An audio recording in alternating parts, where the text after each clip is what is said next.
뭐 전반적으로 어떤 카테고리 쪽이 궁금하신지 범위가 그래요? 지금 저는 이제 소매 유통 네? 예. 목소리가 좀 작습니다. 덩치에 비해서. 제가 지금 하는 쪽은 이제 소매 직접적인 소매 판매하고요. 이제 또 이제 꽃집이나 이런 판매장에 대한 도매점, 도매 판매 그리고 온라인 뭐 인플루언서나 셀러들을 이용한 온라인 판매, 온라인 그리고 스토어 판매 이런 거 담당을 하고 있습니다. 근데 지금 예전에 비해서는 수입, 소매 수입이나 이렇게 소량의 수입이나 직접 이제 희귀식물들도 많이, 희귀식물들은 카테고리 많이 아시죠? 뭐 필로덴드론 알보나 뭐 무늬종, 바리에가타종, 그리고 극히 소량만 생산되었던 희귀종들을 위주로 이제 희귀식물이라고 한국에서는 되게 고가의 시장을 이루고 있었는데 코로나 후에 급격하게 시장이 무너졌어요. 가격대가.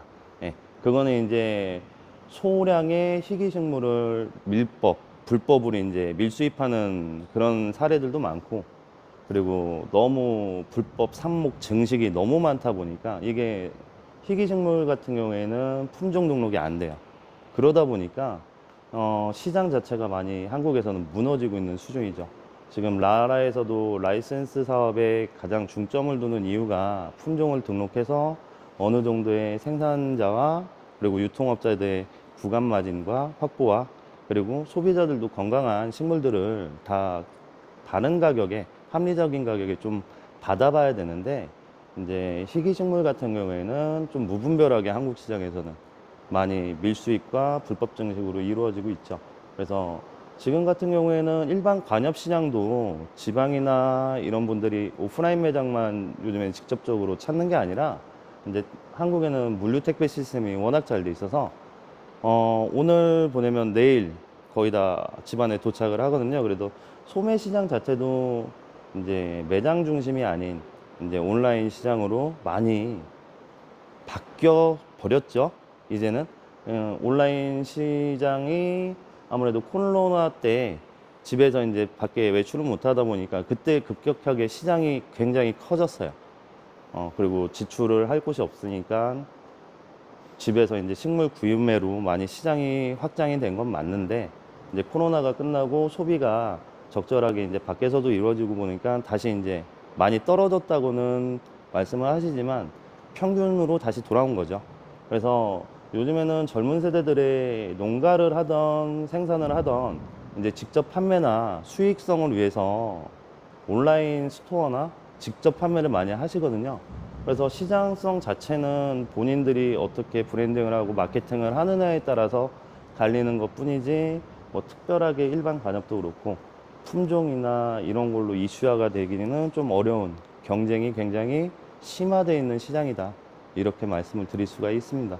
그리고 지금 희귀식물 시장 자체는 많이들 접해 보셨을 거예요. 전국적으로 그 희귀식물 마켓이라고 많이 하시죠. 예, 몇몇 이제 셀러분들이 모여서 주관을 하면서 희귀식물들을 많이 판매를 할 소량으로 하고 있는데 뭐 가보신 분들 많이 계신가요? 그런 데서 파는 것들 가격대가 굉장히 낮아졌을 거예요. 그렇죠? 그리고 희소성도 많이 없어졌고. 그래서 지금 희귀식물이다라고 우리나라에서는 표현을 하는데 거의 이제 희귀식물이라고는 표현할 수 없고요. 외국처럼 조직 배양을 많이 해서 자체적으로 바리에가타 품종들이나 변이 품종들을 많이 소유를 하거나 뭐 많이 품종 개발을 한다고 하면 그것도 이제 시장의 가치를 높일 수 있는 다른 카테고리만의 시장을 또 만들 수 있으니까요. 그런 쪽에 좀 노력을 해주시고 많이 공부를 해주시면 좋겠습니다. 네. 뭐 거기까지인 것 같아요. 지금 어떤 같은 경우에는 시스템 자체가 괜찮아서 거의 무자본 창업 비슷하게도 가능하고요. 여러 가지 가이드를 해줄 수 있는 그 축적된 기술력하고 시스템이 있으니까요. 지금 하셔야 돼요.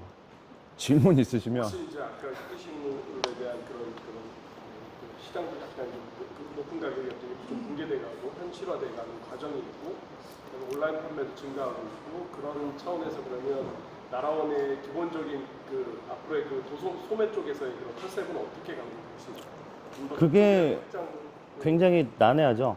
난해한데 이제 대표님이 나라원에서 추구하고자 하는 건 처음에도 말씀드렸듯이 이제 품종에 대한 라이센스권을 가진 이제 보호되는 식물 품종들 이거를 이제 확보를 하고 얼마나 건강하게 유통을 하고 브랜딩화 시켜서 소비자들한테 어필하느냐가 이제 소매 구간에서는 가장 고민을 해봐야 되는 문제거든요.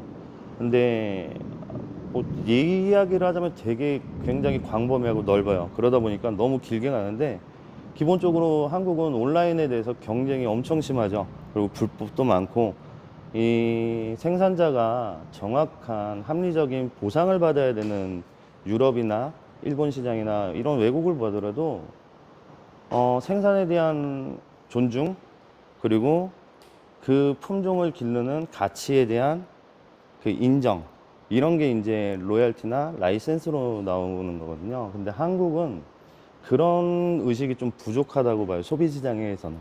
그래서 유럽만 당장 봐도 뭐 로열티가 있다 해서 이거 뭐 비싸다 이렇게 치부를 하지는 않거든요. 소비자들이 다가가는 거 그만한 가치가 있구나. 다른 것과에 비해서 무언가 다른 이곳만의 특성과 그 사람의 가치가 녹아있는 상품으로 인식을 하는데 한국 시장에서는 아직까지 그런 인식이 돼 있진 않죠. 그냥 가격만 높은 비싼 상품 이렇게 치부가 되죠. 이제 그거 같은 경우에는 굉장히 좀 심오하죠. 어떻게 이 시장에서 브랜딩을 해서 로열티나 라이센스에 대한 가치를 소비자가 자연스럽게 받아들이면서 소비를 이룰 수 있는가. 이게 의식주에 관한 지출이 아니잖아요. 말 그대로 자기의 취미 분야에 관한 자기 생활 브랜드의 약간 자기 만족?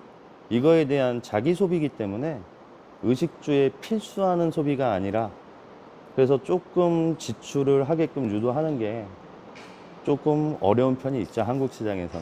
네.